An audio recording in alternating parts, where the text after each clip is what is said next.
এক লোক স্বপ্নে দেখছে তাকে বাঘ তাড়াচ্ছে, বাঘের তাড়া খাইয়া দৌড়াতে দৌড়াতে সে গাছের মাথায় গিয়ে উঠেছে। গাছের মাথায় উঠে একটা ডাল ধরে ঝুলে পড়েছে। এমন সময় সে লক্ষ্য করলো বাঘটা এসে গাছের গোড়ায় দাঁড়ায় আছে। ডালটা যে নিচে ঝুলে পড়েছে তার নিচে দেখছে বিরাট কুয়া, সেই কুয়ার ভিতরে বড় এক অজগর হা করে আছে।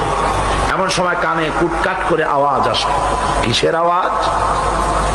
তাকিয়ে দেখে যে ডালটা তার অবলম্বন, সেই ডালের গোড়া একটা সাদা ইঁদুর আর একটা কালো ইঁদুর ডালের গোড়াটা কেটে দিচ্ছে। কারণ বিপদটা খুব কম না বেশি? জনমের বিপদ না?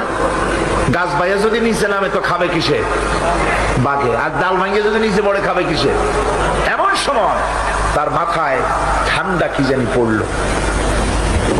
উপরের দিকে তাকাইছে। উপরে তাকালে সাধারণত মানুষের মুখ হা হয়ে যায়, আর যদি দাঁত না থাকে তাহলে জানলা খোলা গাড়ির মতো হয়ে যায়। উপরের দিকে তাকাইছে, মুখটা হা হয়ে গেছে। আর অমনি উপরে ছিল মধুর চাক, সেখান থেকে ফোটা ফোটা মধু পড়তেছিল, সে মধু চাটতেছে। এমন সময় তার ঘুম ভেঙে গেল। এক বুজুর্গ ব্যক্তির কাছে গিয়ে বলছে, হুজুর এই রকমের একটা মারাত্মক স্বপ্ন দেখেছি, অর্থ কি কিছুই বুঝলাম না। আল্লাহর বান্দা বুজুর্গ ব্যক্তি বলছেন, তুমি যে স্বপ্ন দেখেছো এটা তোমার একারও স্বপ্ন নয়, আর এটা স্বপ্ন নয়, এটা হলো বাস্তব। তামাম পৃথিবীর সমস্ত মানুষের জন্য এইটাই হলো বাস্তবতা।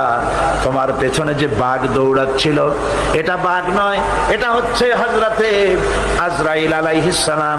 প্রত্যেকটি মানুষের পেছনে ঘুরছে, সময় এলি তার জান কবজ হয়ে যাবে।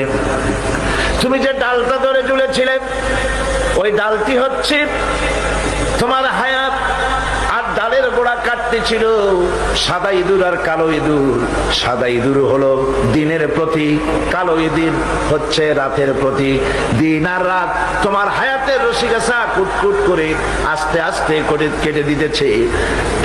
আর নিচে যে কুয়া ছিল সাপ হা করে আছে, এটা হলো তোমার কবর। এর মধ্যে তুমি যে মাথার উপরে ঠান্ডা কি পড়লো, উপরে হা করলে মুখের ভিতরে মধু পড়লো, সেই মধু চাটতে চাটতে কবরের সাপের বিপদের কথা বলেছ, বাঘের বিপদের কথা বলেছ, ডাল ভেঙে পড়বে সেই বিপদও বলেছ। এই মধু হচ্ছে তোমার সুন্দরী স্ত্রী, এই মধু হলো দুনিয়া, এই মধু গাড়ি, এই মধু বাড়ি, এই মধু ক্ষমতা, এই মধু প্রতিপত্তি, এই মধু হচ্ছে তোমার ব্যবসা বাণিজ্য।